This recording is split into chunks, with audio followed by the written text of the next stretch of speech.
मैं और मेरी बच्चियां भूखी थीं, जबकि भाभी पूरे मोहल्ले में हलवा पूरी बांट रही थी।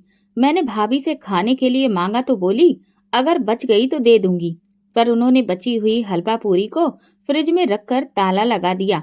रात को मेरी बच्चियां भूख से रोने लगी, तो मैं कचरे के डिब्बे से सूखी रोटियां निकालकर उनके आगे डाल दी। मेरा दिल दुख से फटने लगा। मैं भगवान से रोकर प्रार्थना करने लगी, तभी अचानक एक तेज आवाज आई और मेरा दिल बैठ गया। मैं तुरंत किचन की तरफ भागी। मेरी छोटी बेटी नीति अभी कुछ देर पहले ही पानी पीने के लिए किचन में गई थी। शायद फिर से गिलास टूट गया था। इससे पहले कि मैं किचन तक पहुंचती, भाभी की चीखने चिल्लाने की आवाज आई। मेरा दिल बुरी तरह से धड़क उठा। इसका मतलब वही हुआ था जो मैं समझ रही थी। नीति ने आज फिर गिलास तोड़ दिया था। मैं अपना सिर पकड़कर बैठ गई।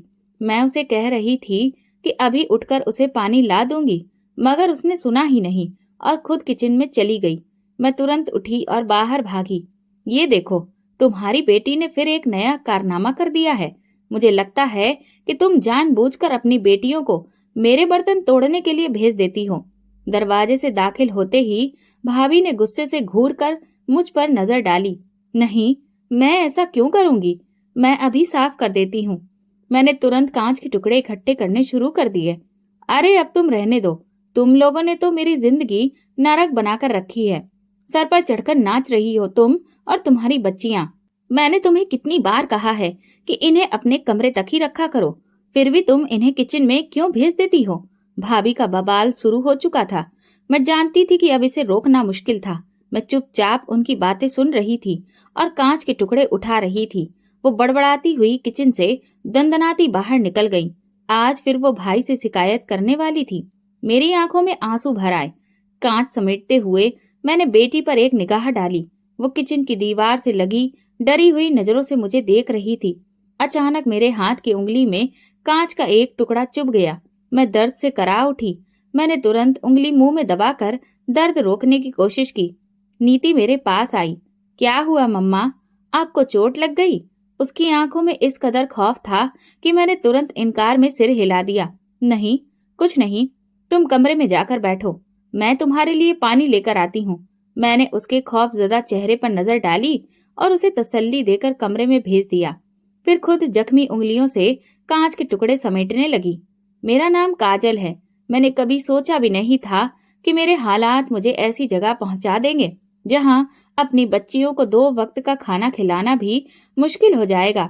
मैं अपने हालातों पर कुढ़ती रहती और भगवान को याद करती। इस मुश्किल घड़ी में भगवान के सिवा मेरा कोई सहारा नहीं था। अगर ये दिन की बात होती तो शायद मेरी बच्चियों को भी समझ आ जाता और दुनिया भी साथ दे देती। मगर मेरे पति से मुझे अलग हुए पूरे 9 साल हो चुके थे। इन 9 सालों में मैंने बहुत से चेहरे बेनकाब होते देखे। हालात बदलते ही लोग कैसे बदल जाते हैं, ये मुझे अच्छी तरह समझ आ गया था। मुझे अपनी इतनी फिक्र नहीं थी, लेकिन बच्चियों का साथ था। मैं ना तो उन्हें खाली पेट देख सकती थी, ना उनके चेहरे पर डर बर्दाश्त कर सकती थी। हमारा हाल दुख और तकलीफों से भरा हुआ था, जबकि भविष्य अंधेरे में था। मैं अपनी बच्चियों को लेकर कहाँ जाती? जब मेरा सगा भाई ही हमसे इतना बेगाना हो गया था, तो गैरों से क्या उम्मीद रखती? मैं अपने भाई की लापरवाही और बेरुखी पर हैरान थी। मुझे बिल्कुल उम्मीद नहीं थी कि बचपन में लाड़ प्यार से पलने वाला भाई कभी इतना बेगाना भी हो सकता है। मेरे पिता एक सरकारी कर्मचारी थे। हम 2 भाई बहन थे। मेरी माँ भी इज्जतदार घराने से थी। माँ बाप के बीच अच्छी समझदारी थी, इसलिए हमें कभी कोई परेशानी नहीं हुई।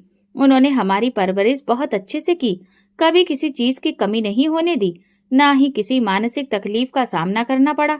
मैं बचपन से ही बड़ी समझदार और तमीजदार बच्ची थी, जबकि भाई पढ़ाई को लेकर बहुत गंभीर था। हम दोनों पढ़ाकू किस्म के बच्चे थे और ज्यादातर वक्त अपनी किताबों में खोए रहते थे। मेरे पिता को भी किताबें पढ़ने का बहुत शौक था। जब भी दफ्तर से वापस आते तो लाइब्रेरी से किताबें ले आते। हम भी दिलचस्पी से पढ़ते और कभी-कभी एक ही रात में पूरी किताब खत्म कर देते। फिर पिताजी के साथ उस किताब पर चर्चा करने के लिए उत्साहित रहते। मुझे ऐसी बातचीत सुनने में बहुत मजा आता था। पिताजी भी हमारी अकल और होशियारी पर हैरान रह जाते, जबकि माँ चुपचाप हमारी बातें सुना करती थी। वैसे तो माँ भी पढ़ी लिखी थी, लेकिन उन्होंने ज्यादातर वक्त घर के कामों में बिताना पसंद किया। उन्हें सफाई बहुत पसंद थी। घर का हर कोना चमकता रहता। हमारा घर बहुत खुशहाल था। मैंने कभी अपने माता पिता को झगड़ते या बहस करते नहीं देखा। माँ हर बात बिना बहस किए मान लिया करती थी। क्योंकि पिताजी सरकारी नौकरी में थे, उनका तबादला अक्सर हो जाता था। वजह ये थी कि वो रिश्वत और सिफारिश को पसंद नहीं करते थे। जब भी किसी बड़ी फाइल को आगे बढ़ाने की सिफारिश आती तो वो साफ मना कर देते, जब इसका नंबर आएगा तभी ये फाइल आगे जाएगी। इससे नाराज होकर अधिकारी उनका तबादला करवा देते और अगले कर्मचारी से वही काम आसानी से करवा लेते। पिताजी कहते थे, मुझे ट्रांसफर करवाना मंजूर है, लेकिन नरक में जाना नहीं। मैं कोई ऐसा गलत काम नहीं करूंगा जिससे मुझे अपने वजूद से नजर मिलाने में शर्म आए। मैं पिताजी की इन बातों से हमेशा सहमत रहती थी, लेकिन मेरा भाई इससे तंग आ चुका था। आप ऐसा क्यों करते हैं? आप अपने आप को बेवजह मुश्किल में डालते हैं। सिफारिश करने वालों का काम तो आगे आने वाला कोई भी कर देता है। पिताजी उसे समझाने के लिए लंबी बहस करते, लेकिन भाई खामोश हो जाता। पता नहीं उसकी समझ में आता भी था या नहीं, लेकिन वो विरोध नहीं करता। वक्त गुजरने का पता ही नहीं चला, न हालात बदलने का। पिताजी ने धूमधाम से भाई की शादी एक इज्जतदार घराने में कर दी। उन्होंने अपने ही सहकर्मी की बेटी से भाई का रिश्ता तय किया था। पिताजी की उनके साथ बहुत गहरी दोस्ती थी और इसलिए वो इस दोस्ती को रिश्तेदारी में बदलना चाहते थे। पिताजी के दोस्त भी उनकी ही तरह ईमानदार और नेक दिल इंसान थे। भाई इस शादी से बहुत खुश था। भाई की पत्नी बहुत खूबसूरत और मिलनसार लड़की थी। उसने घर में आते ही सबको अपना बना लिया था। उसका बोलने का तरीका इतना अच्छा था कि मम्मी पापा घंटों उसकी बातें सुनकर खुश होते। वो मम्मी पापा के सामने भी खूब हंसी मजाक करती थी। भाई की पत्नी के आने से घर में मेरी अहमियत कुछ कम हो गई थी। हालांकि मैं इस घर की बेटी थी, मगर घर में सारी प्रमुखता भाभी को ही मिलने वाली थी। शायद मुझे ही ऐसा महसूस होता था, जबकि हकीकत शायद ऐसी नहीं थी। भाई भी अपनी पत्नी के आगे पीछे ही घूमते रहते। भाभी ने कुछ ही दिनों में भाई को अपना दीवाना बना लिया था। शादी के कुछ समय बाद भाभी भाई की पसंदीदा पत्नी ही नहीं, बल्कि उसकी मोहब्बत में भी बदल चुकी थी। भाई अक्सर उसे बाहर खाना खिलाने ले जाते। वो मम्मी पापा के सामने भी बिना किसी झिझक के भाई से बातें करती रहती। माना कि वो भाई की पत्नी थी, लेकिन फिर भी उसे अपने खुले अंदाज में कुछ तो संकोच महसूस होना चाहिए था। मुझे उसकी कुछ बातों और हरकतों पर ऐतराज था, लेकिन मैं उसे रोकने या कुछ कहने वाली कौन होती थी। मैं उसे नजरअंदाज करके अपनी पढ़ाई पर ध्यान देने की कोशिश करती। भाई की शादी के बाद मम्मी पापा ने मेरी शादी की बात भी शुरू कर दी।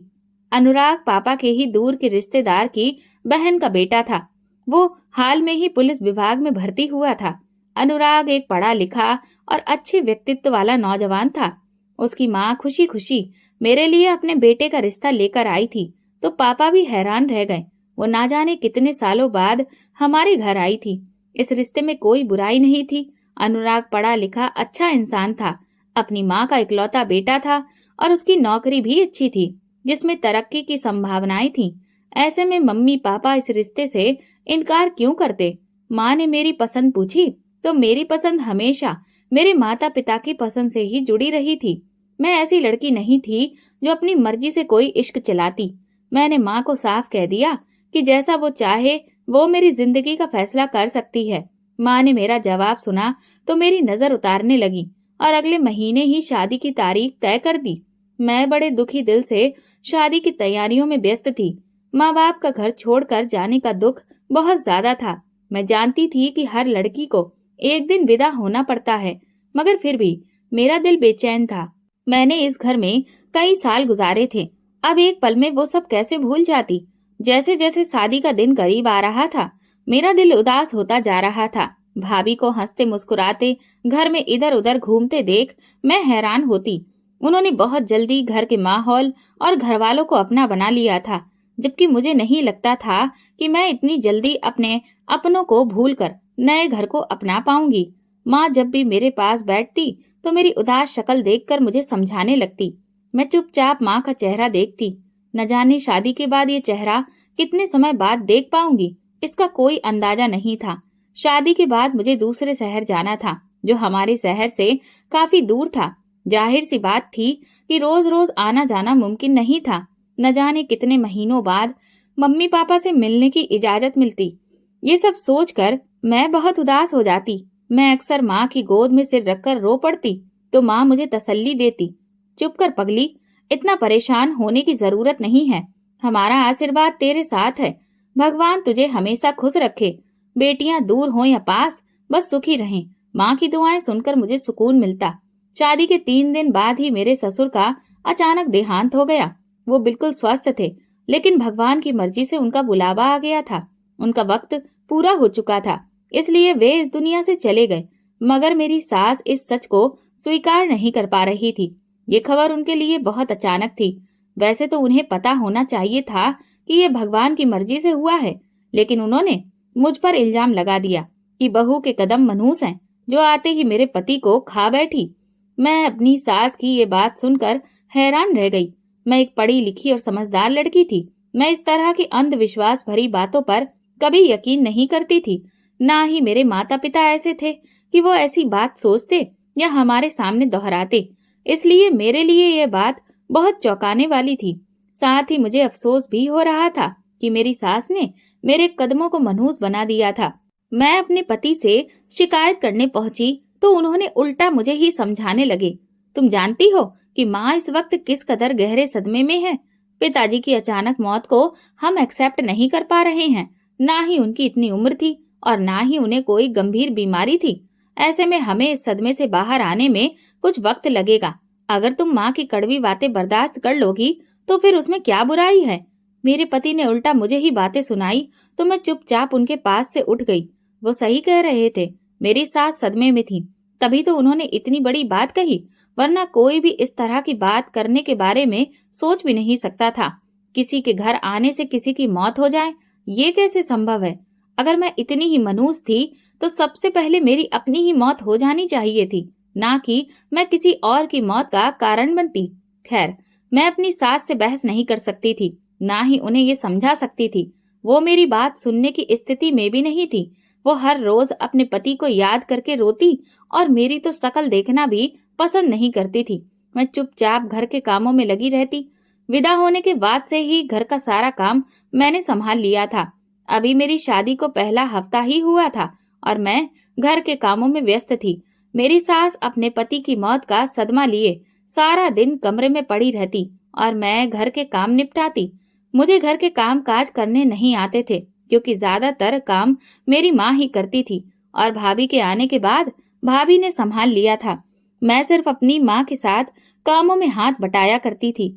मुझे थोड़ा बहुत ही काम करना आता था, क्योंकि मैं ज्यादातर अपनी पढ़ाई में व्यस्त रहती थी और जब भी फुर्सत मिलती तो बस उपन्यास पढ़ती थी। माँ ने काम को लेकर कभी मुझ पर ज्यादा जोर नहीं दिया। उनका कहना था कि जब सिर पर जिम्मेदारी आएगी तो खुद ब खुद सब आ जाएगा। माँ की बात बिल्कुल सही थी। मैं कुछ ही समय में घर के कामों में माहिर हो गई थी। शुरुआत में मेरे पति को मेरे हाथ का खाना पसंद नहीं आता था और मेरी सास भी खाने में कमियां निकालती थी, लेकिन धीरे धीरे मैंने सब सीख लिया। मैं अक्सर फोन पर माँ से भी राय लेती थी। माँ के हाथ का खाना बहुत लजीज होता था और पूरे परिवार में उनके पकवान मशहूर थे। माँ मेरी बहुत मदद करती थी। शादी के बाद सही मायने में मेरी मुश्किलें शुरू हुई थी और मैं इन मुश्किलों से पार पाने की पूरी कोशिश करने में लगी थी। मेरे पति मुझसे खिंचे खिंचे रहते थे। मेरी सास मेरे खिलाफ उनके कान भरती रहती थी। मैंने कई बार अपनी सास के मुंह से अपनी बुराई सुनी थी, लेकिन मैंने उनकी परवाह करना छोड़ दिया था। मैं अपनी तरफ से उनकी इज्जत और सेवा करती, मगर उनसे कोई उम्मीद नहीं रखती थी। मुझे ऐसा लगता था कि मेरी सास मुझसे कभी भी सच्चे दिल से नहीं जुड़ पाएगी, क्योंकि उन्होंने मुझ पर इतना बड़ा इल्जाम लगाया था। उसके बाद उनसे किसी अच्छाई की उम्मीद नहीं रखी जा सकती थी। मैंने अपनी सास की कोई भी बात अपने पति को बताने की कोशिश भी नहीं की थी। मैंने उन्हें उनके हाल पर छोड़ दिया था और अपनी दुनिया में दिल लगा लिया था। मैं घर के काम निपटाकर उन किताबों में खो जाती जो मैं अपने मायके से लाई थी। इससे मेरा वक्त अच्छा गुजर जाता था। मेरे पति ज्यादातर व्यस्त रहते और काम के सिलसिले में घर से बाहर ही रहते थे। हमारे बीच वो आपसी अंडरस्टैंडिंग नहीं थी जो मेरे मम्मी पापा के बीच थी। मैं कभी कभी हैरान होकर सोचती कि क्या पति पत्नी के बीच ऐसा रिश्ता भी होता है। मेरे पति खुद से मुझसे बात नहीं करते थे और हर वक्त गुस्से में भरे रहते, तो मैं भी डर के मारे उनसे ज्यादा बातचीत नहीं करती थी और अपने कामों में ही लगी रहती थी। उनके इस गंभीर स्वभाव के कारण मैं उनके ज्यादा करीब नहीं हो पाई थी। मैं अपनी दुनिया में खुश थी। मैं कोशिश करती थी कि मेरी सास और पति दोनों को मुझसे कोई शिकायत ना हो। धीरे धीरे मेरी कोशिशें रंग लाने लगी। मेरे पति का रवैया मेरे प्रति बदलने लगा। अब वे मुझसे प्यार और मोहब्बत से बात करने लगे थे और मैं इतने में ही खुश थी। उसके बाद मैंने किसी से ज्यादा उम्मीद नहीं लगाई। भगवान ने मुझे 2 बेटियों से नवाजा तो मेरी जिंदगी पूरी हो गई। मेरी बेटियां बहुत प्यारी थीं, लेकिन बेटियों के पैदा होने से मेरी सास मुझसे ज्यादा खुश नहीं दिखी। वो पहले भी कौन सा मुझसे खुश थी। बेटियों के जन्म पर भी उन्होंने मुंह बना लिया। उनकी ख्वाहिश थी कि पोता हो, मगर मुझे उनकी परवाह नहीं थी। मैं अपनी तरफ से सास की सेवा में कोई कमी नहीं करती थी। बेटा या बेटी पैदा करना मेरे बस में नहीं था, फिर भी वे मुझसे शिकायत करती थी। मैं उनके ताने चुपचाप सहती। वे अक्सर मुझसे कहती कि मैं उनकी गोद में पोता डाल दूं। मेरी शादी को 5 साल हो चुके थे जब मुझ पर कयामत टूट पड़ी। मैंने कभी सपने में भी नहीं सोचा था कि मुझे इस कदर मुसीबत का सामना करना पड़ेगा। मेरे पति दूसरी शादी रचाकर एक दिन अपनी दूसरी पत्नी यानी मेरी सौतन के साथ घर आ गए। अब मुझे समझ में आया कि उनके रवैये में अचानक आए बदलाव की वजह क्या थी। उनका किसी और से चक्कर चल रहा था। कहते हैं जब मर्द के व्यवहार में अचानक बदलाव आए और वो आपको बहुत ज्यादा प्यार से ट्रीट करने लगे तो समझ जाइए कि वो बेवफाई कर रहा है। यही मेरे साथ हुआ था। मैं हैरानी से अपने पति के सामने खड़ी उनकी नई नवेली सजी धजी दुल्हन को देख रही थी। वो बहुत प्यारी और दिलकश थी। मेरे पति मुझे यूं हैरान देखकर कुछ शर्मिंदा हुए, लेकिन अगले ही पल मुझे नजरअंदाज करके अपनी नई दुल्हन का हाथ पकड़कर अपनी माँ के कमरे में ले गए ताकि उन्हें मिलवा सके। मैं रोती हुई पीछे चली आई। मुझे उम्मीद थी कि मेरी सास मेरे हक में कुछ तो बोलेगी, मगर जब मैं अंदर पहुंची तो वहां का मंजर देखकर हैरान रह गई। मेरी सास अपने बेटे की दूसरी पत्नी की बलाएं ले रही थी और उसे ढेर सारी दुआएं दे रही थी। दरअसल अनुराग मुझसे पहले ही किसी और से शादी करना चाहता था, लेकिन मेरी सास ने जबरदस्ती उसकी शादी मेरे साथ कर दी थी। वो अनुराग के कॉलेज की मोहब्बत थी। ये सारी दास्तान मेरी सास मुझे खुशी खुशी सुना रही थी। मैं चुपचाप कमरे में चली आई। कमरे में आकर मेरे सब्र का बांध टूट गया। मैंने उन लोगों की कितनी सेवा की और उसका सिला मुझे इस तरह मिला कि मुझ पर सौतन को लाकर बैठा दिया गया। अगर मेरी सास के अंदर थोड़ी सी भी शर्म या गैरत होती तो वे कम से कम इस मौके पर मेरा साथ देती, लेकिन वे तो मुझे ब्याह कर लाने के पहले दिन से ही मेरी दुश्मन बनी हुई थी। मुझे समझ नहीं आता था कि भगवान जाने उन्हें मुझसे क्या दुश्मनी थी।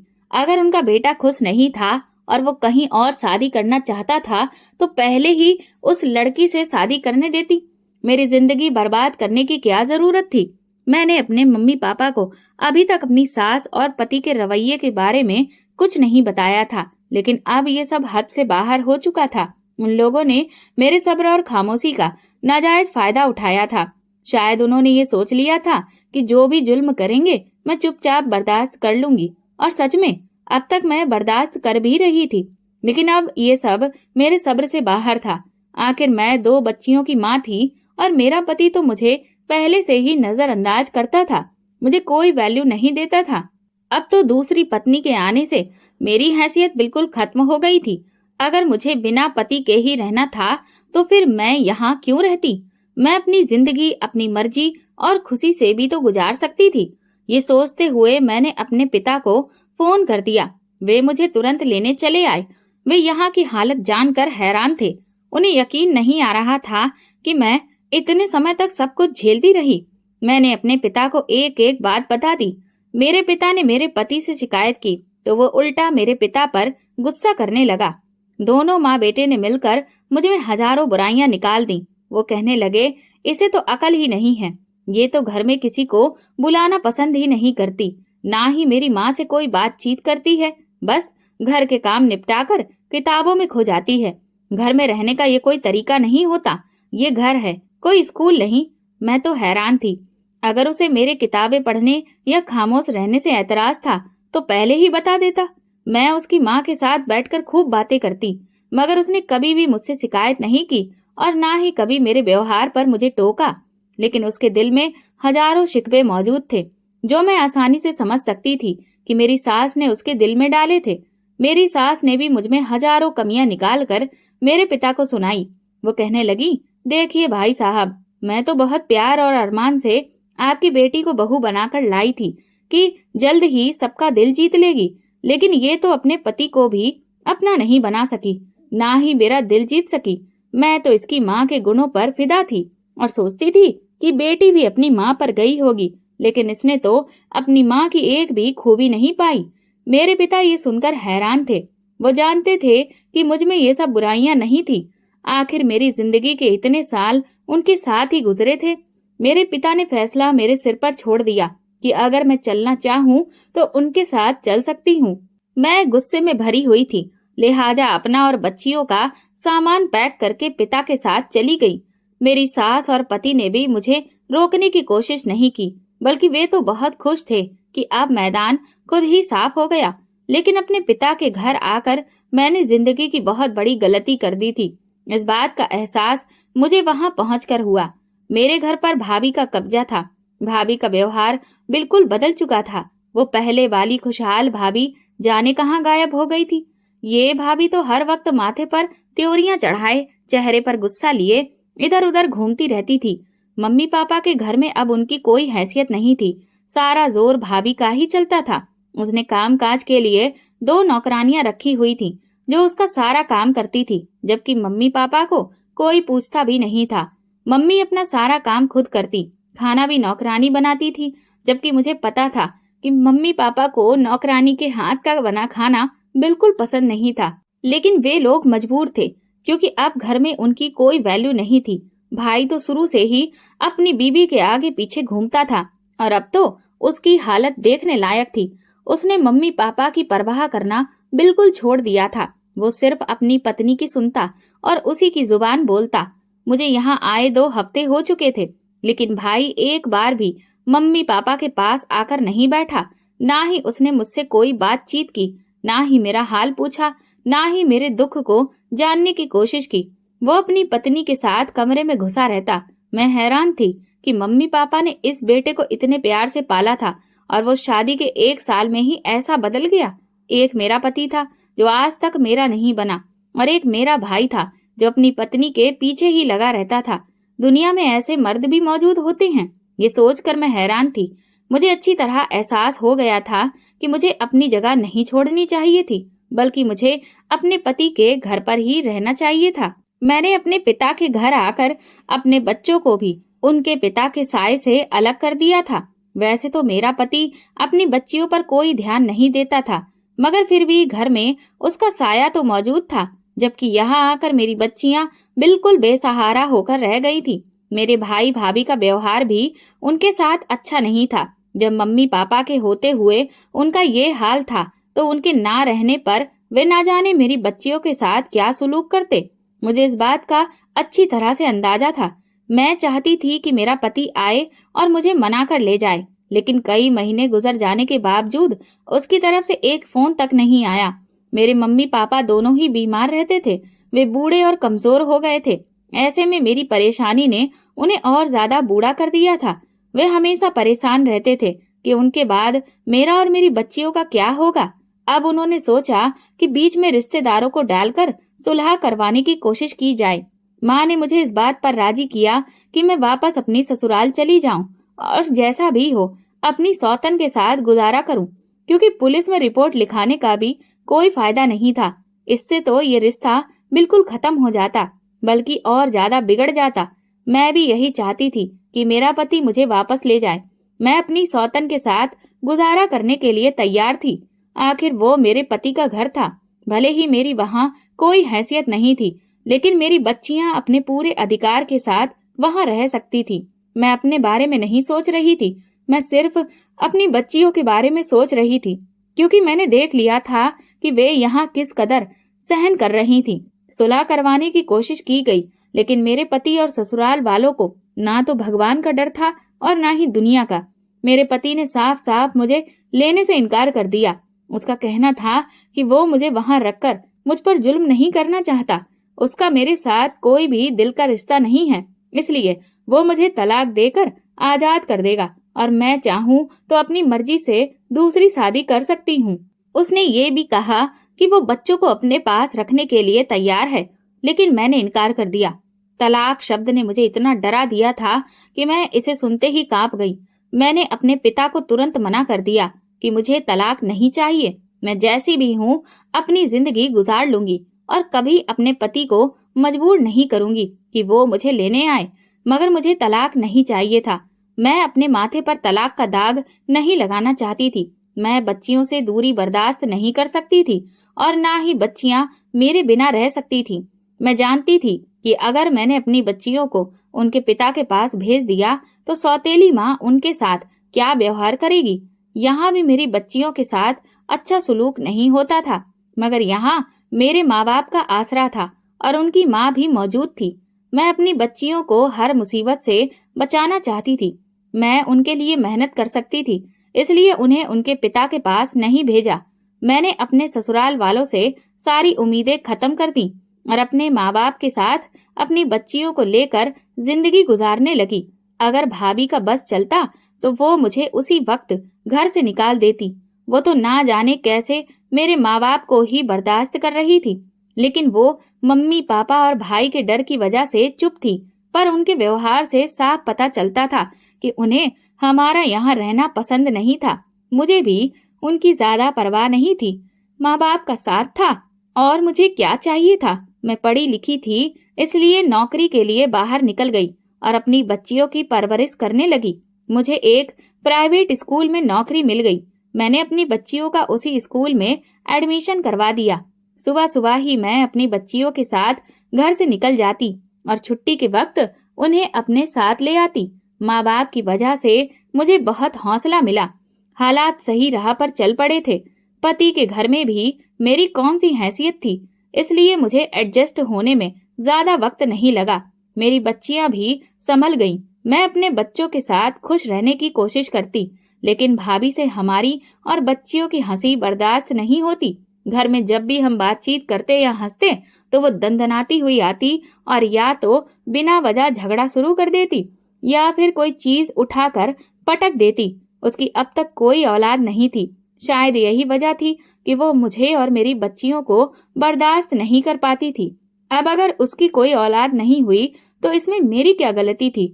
ये तो भगवान की मर्जी थी। वो चाहती तो मेरी बच्चियों के साथ अच्छा व्यवहार कर सकती थी, अपनी ममता पूरी कर सकती थी, मगर वो मेरी बच्चियों को देखते ही नफरत से मुंह मोड़ लेती। मैं चुपचाप सब बर्दाश्त करती। आखिर जिंदगी गुजारने के लिए कुछ तो बर्दाश्त करना ही था। जब मैं अपने बच्चों के साथ थकी हारी घर लौटती तो माँ घर का सारा काम निपटाकर बैठी होती।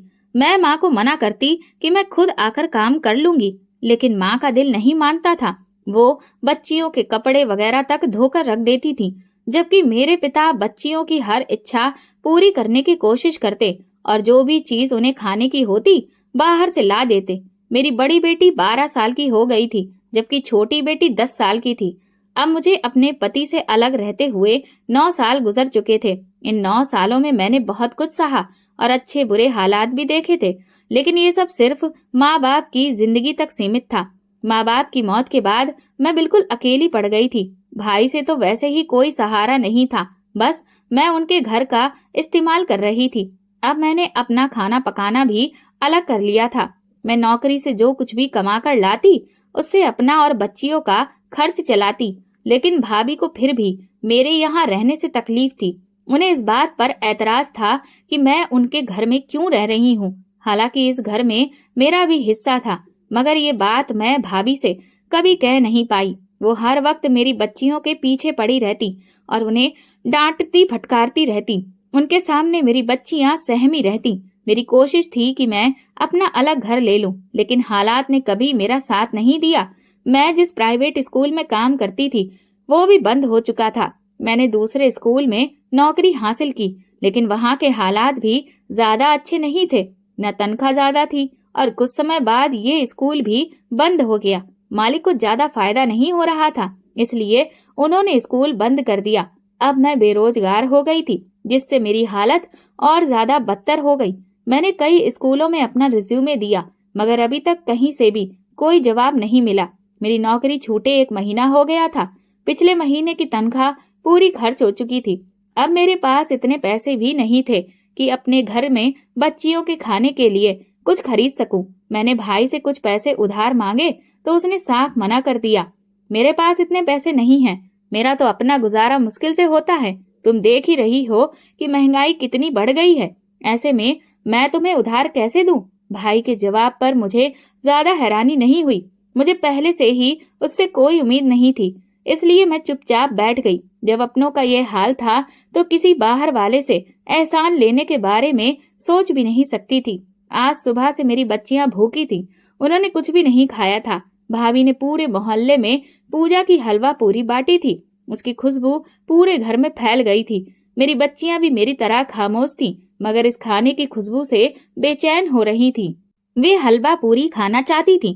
मुझे उम्मीद थी कि भाभी जब मोहल्ले में हलवा पूरी बांट रही हैं, तो अपनी ननद और उनकी बच्चियों का भी ख्याल रखेंगी। लेकिन शाम तक भी भाभी की तरफ से हलवा पूरी नहीं आई, तो मैं खुद ही किचन में चली गई और ना चाहते हुए भी अपनी बच्चियों के लिए हलवा पूरी मांगने लगी। भाभी बोली, अभी मैं बांट रही हूँ, अगर बचेगी तो दे दूंगी। भाभी ने खुद से ये कहा तो मैं चुपचाप वापस लौट आई।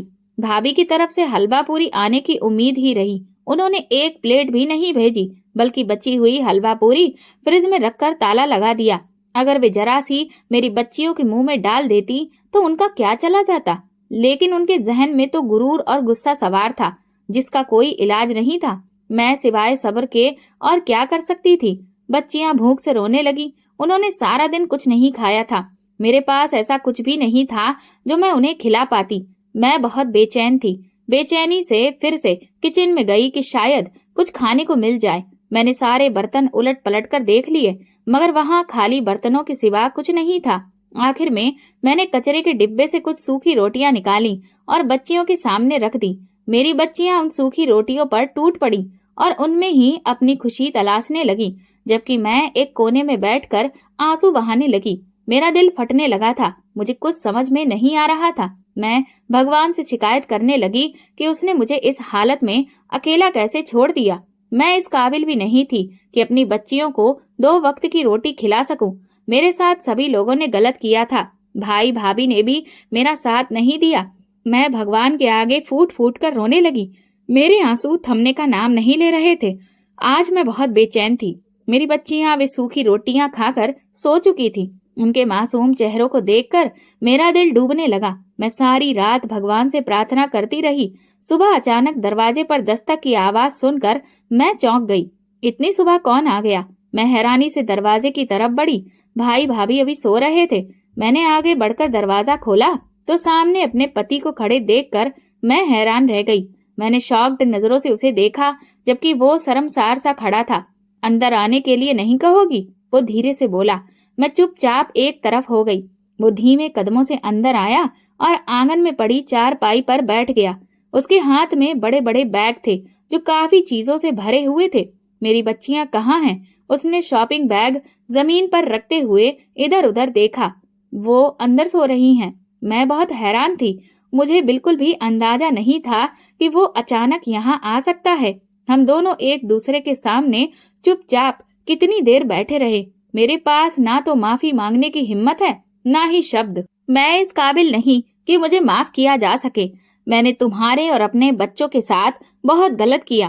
काश मुझे उस वक्त इतनी अकल होती, मगर तब मैं जवानी के नशे में डूबा था। मैं अपने कॉलेज की साथी नंदिनी को पसंद करने लगा था और उसके इश्क में पागल था। लेकिन माँ चाहती थी कि मैं अपने परिवार की लड़की से शादी करूं। मैंने उन्हें नंदिनी से मिलवाया, लेकिन वे उसे कोई खास पसंद नहीं आई और उन्होंने जबरदस्ती मेरा रिश्ता तुमसे तय कर दिया। मैं शादी के लिए तैयार नहीं था, लेकिन माँ का इकलौता बेटा होने के नाते दब गया और मुझे माँ की बात माननी पड़ी। अगर मैं अपनी मर्जी से शादी कर लेता तो मेरी माँ पर क्या गुजरती? वो अपने अरमान किस तरह पूरे करती? बस यही सोचकर मैंने तुमसे शादी के लिए हामी भर दी। माँ तुम्हें बड़े अरमानों से विदा कर लाई थी, मगर मेरा दिल तुम्हारी तरफ से उखड़ा हुआ था। मैंने माँ को साफ बता दिया था, लेकिन माँ का कहना था कि शादी के बंधन में बड़ी ताकत होती है, तुम्हारा दिल खुद ब खुद उसकी तरफ मुड़ जाएगा। लेकिन तुम्हारे आने के बाद मैंने देखा कि तुम तो खुद मुझसे दूर होती गई। तुम खुद मेरे करीब आने की कोशिश नहीं करती थी। पिता की मौत के बाद माँ के दिल में ये बात बैठ गई कि तुम्हारे कदम इस घर के लिए मनहूस हैं। मैंने माँ की इस भावना को और ज्यादा फायदा उठाते हुए उन्हें और तुम्हारे खिलाफ मैं भड़काता रहा। मैं माँ को तुम्हारी शिकायतें करता कि तुम मेरा बिल्कुल भी ध्यान नहीं रखती हो और उनका दिल तुम्हारी तरफ से मैला करता रहा। मैंने माँ को यहाँ तक कह दिया कि तुम किसी और को चाहती थी और तुम्हारे माँ बाप ने जबरदस्ती तुम्हारी शादी मुझसे कर दी। माँ ने भी तुम्हारे व्यवहार को नोटिस किया और इसी वजह से उन्होंने मुझे अपनी मर्जी से शादी करने की इजाजत दे दी। मैंने नंदिनी से शादी कर ली और मुझे लगा कि मैंने अपनी मोहब्बत को पा लिया। मैं बहुत खुश था, लेकिन कहीं न कहीं मेरे दिल में एक बेचैनी भी थी कि मैंने तुम्हारे साथ बहुत गलत किया। इसलिए मैं चाहता था कि तुम्हें आजाद कर दूं ताकि तुम अपनी मर्जी से जिंदगी गुजार सको। मैं बच्चियों को अपने पास रखना चाहता था, लेकिन मुझे अंदाजा था कि मैं उनका वैसा ख्याल नहीं रख पाऊंगा जैसा तुम रख सकोगी। मैं उन्हें सौतेली माँ के रहमो करम पर नहीं छोड़ सकता था। माँ की बात बिल्कुल सही निकली थी। नंदिनी इस तरह से घर को नहीं संभाल पाई जैसे तुमने संभाला था। उसको बस घूमने फिरने और सजने संवरने का शौक था। उसने घर की हालत बहुत बुरी कर दी थी। माँ मुझसे लफ्जों में शिकायतें करने लगी, मगर मैं नंदिनी को क्या कहता? वो तो मेरी ही मोहब्बत थी। मैं उसकी हर बात मान लिया करता था। भगवान ने मुझे 2 बेटे दिए और मैं अपनी पहली बच्चियों को भूलता गया। लेकिन बेटों के आने के बाद मेरे और नंदिनी के झगड़े शुरू हो गए। वो जिम्मेदारियों से घबरा गई थी। उसका कहना था कि उसे इतना काम नहीं होता। माँ बीमार थी और जब मैंने उन्हें घर के कामों में लगा देखा तो मैं नंदिनी से झगड़ने लगा। माँ के देहांत पर मैं बहुत दुखी था। अभी मैं माँ के जाने के सदमे से संभल भी नहीं पाया था कि मेरी पत्नी और दोनों बेटे स्कूल से आते हुए गाड़ी की टक्कर लगने से हादसे का शिकार हो गए। मेरी पत्नी ने मौके पर ही दम तोड़ दिया। वो बेटों को बचाते हुए खुद गाड़ी की चपेट में आ गई। मेरे बेटों को मामूली चोट आई, लेकिन वे अपनी माँ के बिना बिल्कुल टूट गए। मुझे अच्छी तरह एहसास हो गया कि माँ बाप के बिना बच्चों को पालना कितना मुश्किल होता है। माँ और बाप दोनों ही बच्चों के लिए जरूरी होते हैं। जब मुझे ये एहसास हुआ कि तुमने किस तरह मेरी बच्चियों को अकेले संभाला तो मेरा दिल पिघल गया। मैंने तुम्हारे माँ बाप को बच्चियों के लिए खर्च भेजने की बात की थी, लेकिन उन्होंने गुस्से में मना कर दिया था। फिर मैं अपनी जिंदगी में इतना मशरूफ हो गया कि मुझे इस बात का अंदाजा ही नहीं हुआ कि मेरी बच्चियां कितनी मुश्किल से गुजर बसर कर रही होंगी। अगर हो सके तो मुझे माफ कर दो और मेरे साथ वापस घर चलो। मैं गुजरे सालों की तकलीफ तो कम नहीं कर सकता, लेकिन वादा करता हूँ कि आने वाले वक्त में तुम्हें और अपनी बेटियों को किसी भी तरह की कोई कमी नहीं होने दूंगा। मैं अपने बेटों की परवरिश के लिए तीसरी शादी भी कर सकता हूँ, मगर मैं जानता हूँ कि कोई भी औरत उन्हें अपनी औलाद जैसा प्यार नहीं दे सकेगी सिवाय तुम्हारे। मुझे तुम्हारी फितरत का अच्छी तरह से अंदाजा है। मैंने तुम्हारे साथ जो कुछ किया उसके बावजूद भी मुझे पूरी उम्मीद है कि तुम मेरे बेटों को अपना लोगी। अनुराग की आंखों में आंसू थे, जबकि मैं कुछ भी बोलने के काबिल नहीं थी। मेरी बच्चियां भी आंखें मलती हुई कमरे से बाहर निकल आई थी। वे हैरानी से अपने पिता की तरफ देख रही थी। ये तुम्हारे पापा हैं। मैंने उंगली से उनके पिता की तरफ इशारा करके उन्हें उनकी हैरानी को कम करने की कोशिश की, मगर उनकी आंखें और भी बड़ी हो गईं। अनुराग तुरंत अपनी बच्चियों की तरफ बढ़ा और रोते हुए उन्हें अपने गले से लगा लिया। वो उनके लिए ढेर सारा खाने पीने का सामान लाया था। बच्चियां कुछ ही देर में उससे घुल मिल गईं। वे मजे से अपने पिता की लाई हुई चीजें खाते हुए बेफिक्री से हंस रही थीं। उनके चेहरों पर आज न जाने कितने अरसे के बाद खुशी थी, वरना इससे पहले तो मैंने हमेशा उनके चेहरे पर सिर्फ डर देखा करती थी। भाई भाभी भी कुछ देर में जाग गए। वे अनुराग को देखकर हैरान रह गए। मैंने अब तक अनुराग की किसी बात का कोई जवाब नहीं दिया था। मेरे पास शिकायतों की एक लंबी लिस्ट थी। अनुराग ने अपनी कहानी तो सुना दी थी, मगर मेरी कहानी सुनने के लिए एक बार भी नहीं कहा था। उसका ज़मीर उसे धिक्कार रहा था, इसलिए वो अपने ज़मीर को खुश करने के लिए चला आया था। मेरा फैसला तो तय था। मुझे अपनी बच्चियों की खातिर वापस जाना ही था। वहां उनका पेट भर खाना और पिता का प्यार उन्हें दोनों ही मिल जाता। अनुराग को देखते ही भाभी का व्यवहार अचानक बदल गया। वो जल्दी से नाश्ता बनाने किचन में चली गई। कुछ ही देर में उनकी नौकरानियां भी आ गईं और उन्होंने नाश्ता मेज पर लगा दिया। मैं भाभी के व्यवहार पर हैरान थी। मैं कल सुबह से भूखी थी, इसलिए नाश्ते पर टूट पड़ी। तुमने कोई जवाब नहीं दिया। क्या तुम नई जिंदगी की शुरुआत के लिए मुझे एक और मौका दोगी? अनुराग ने मेरे सामने अपना हाथ फैलाया। मैंने बिना सोचे उसका हाथ थाम लिया और उठ खड़ी हुई। मेरे मुंह से अपने आप ही भगवान के लिए धन्यवाद निकला। मैंने अपना और बच्चियों का सारा सामान समेटा और फिर मैं अनुराग के साथ नई जिंदगी की तरफ बढ़ गई। अगर आपको हमारी कहानी पसंद आई हो तो कमेंट करके जरूर बताइए। वीडियो को लाइक करें और ज्यादा से ज्यादा शेयर करें। अगर आप चैनल पर नए हैं तो सब्सक्राइब जरूर करें और नोटिफिकेशन बेल को दबाएं ताकि अगली अपडेट सबसे पहले आपको मिले। धन्यवाद।